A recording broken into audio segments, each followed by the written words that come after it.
Pemirsa dashboard pemantauan penyungkan COVID-19 sani pindah ke situs resmi gugus tugas nambakin COVID-19 Indonesia Mausang dawagala sani lintang Bali ngemanggihin pikobat anyar ini kerama sani positif kini penyungkan COVID-19.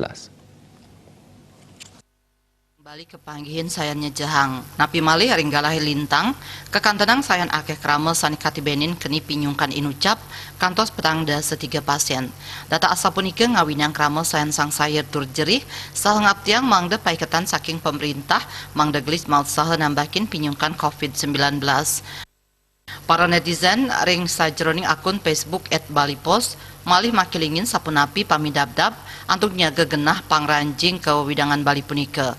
Pamidabdab sanilagas miwah disiplin saking pemerintah Bali ring sajroning nabdabang protokol nambakin COVID-19 wanta silitungil parindikan pini utama.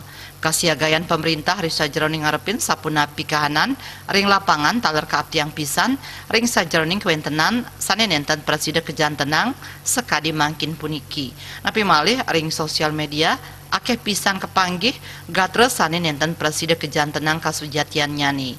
Nanging kramani taler kaaptiang mangdes tata disiplin ngemargiang pewarah saking pemerintah utaman nyani indik physical distancing miwah ngemargiang parikrama kahuripan sane becik utawi pola hidup bersih dan sehat. Kanan mangkin krama mangde nenten nyampahin ring kuentenan pinyungkan puniki. Samian angge mangde preside mapi dabdab becik tatkala manggihin kahanan asa puniki saha nyaringin pamidabdab nambahin pinyungkan COVID-19 puniki. Bali Pos Nguningayang.